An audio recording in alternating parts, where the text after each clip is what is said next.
ويان من على دي فيلا أصلها حتى وضع أي لبلا في الدنيا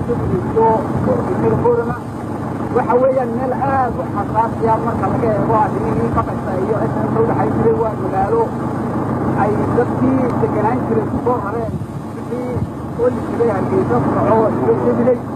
كمان واحد يسوق بس المقالو واحد يسمع كيف يسوي كل شيء تكيل لما يجيب الوصفة عايز إن كان هو غرق يتعب طلع شيء يجيبه ونقري ما كان واحد نقص المقالو صار عليه إنت الصغار ومقالو waxa aanu nimi xerada ciidamada xoreynta dhaqdhaqaaqa waddanka Soomaaliyeed gaar ahaan geesida qaybta koobi soddonaad ee Aadansiine ay ku leeyihiin magaalada Dila ay ciidanka degan waxa arkaysan qalabkoodii dagaalka sida taangiyaashii noocyada gedisan halka uu taagan qalabka hawlka kale ee dagaalka sida madaafyada ururta arkaanka liga BM-yada madaafyada la yaqaano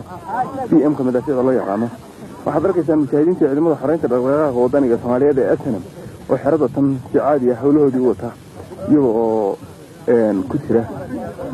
si nabadgelyo xerada tan haysta wax dhibaato ah ka taagan ay jirin maadaama ay ka takhaluseen dhinacna iska dhigan dictatorkii siyaasadeed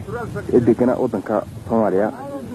halka waxaad arkaysan taangi ka mid ah taangida dagaalka oo ah nooca loo yaqaan T55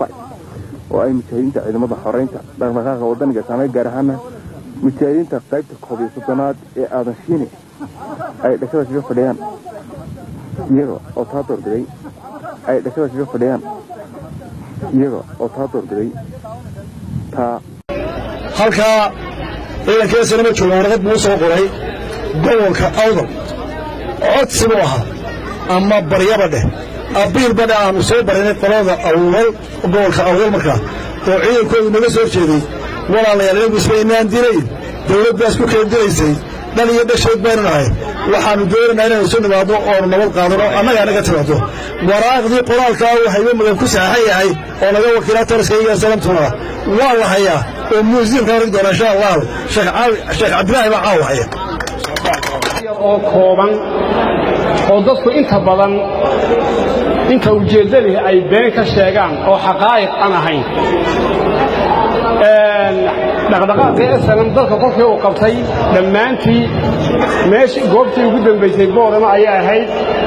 4 February 28 February waxa shir lagu qabtay oo boorama ku qabanay oo ku aasaasnay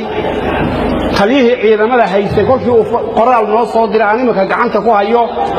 qoraalkaas oo odhanaya walaalayaal idinka idin lama aanan dagaalamayn dawlad bay ahayd waxaan la dagaalamaynay idinkuna nama idaan dilayn difaac baad ahaydeen wixii hore aan ka bogsanno aan dariiq qorqor iyo konton oo ciidan leh oo sheekh leh oo caaqil leh oo suldaan leh oo hebel maqnaa baabisade waxay yiraahdeen warqadaana qalbi furan baynu ku qaaday nabad baynu maanta bilaabaynaa dadkeena weergaysayna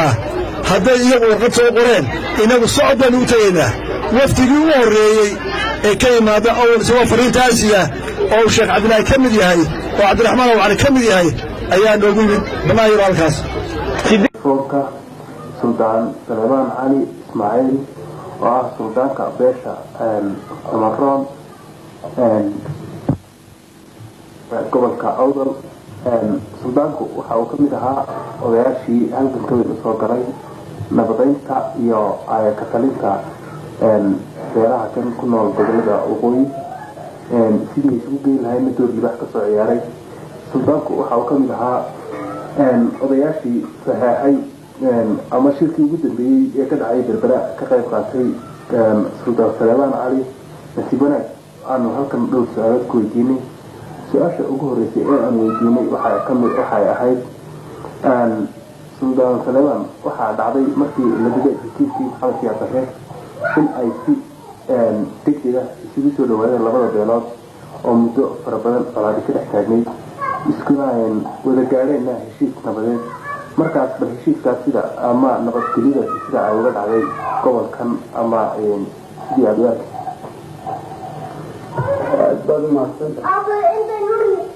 waxa weeye horta muddadii ay soo galeen dadku boorama aniga boorama la yimid burigaygan gaar ahaan fadhiyay marka nimankii ugu soo horreeyey waxay ii geeyeen taliskii markaa watay ciidanka haydo cumar inta la yidhaaho korneylka haydo cumar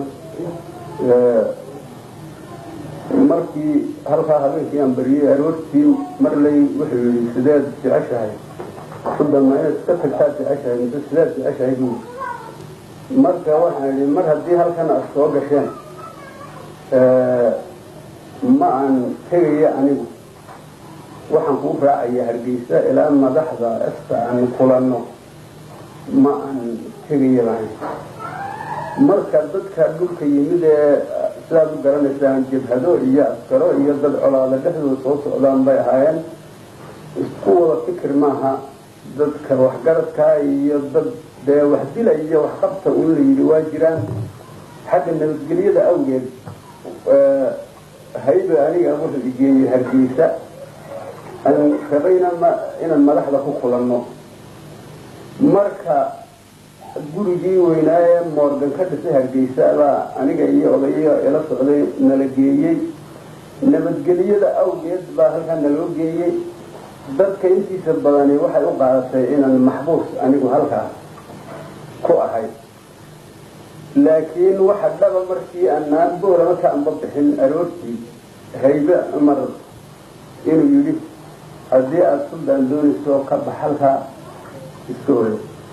sifahaasan horta anigu Hargeysa ku joogay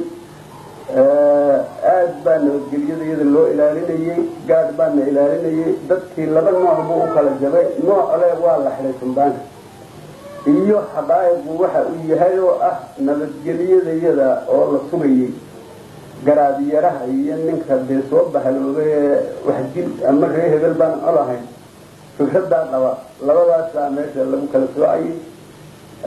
middaas su'aasha markaan soo gaadho yani siday kuugu muuqataa tiri labada shir horta midna anigu kama aan qayb gelin sida dhabta Hargeysaan markaa joogay waa la isku qabsaday arrinkaa qolada barbaraad waxa lagu lahaa suldaanku wuxuu tegay shirka boorama ka dhacay qolada booramana waxa lagu lahaa suldaanku wuxuu tegay shirka ka dhacay barbara isdhaafkaa yar baa dhacay adiba meel bay igu hadlayaan labada shirba laba la iiga baahan yahay bay haayeen waayo doorka anuu aan ku lahaabaa labadaba iska weynaan lahaa waxaan deedna tegey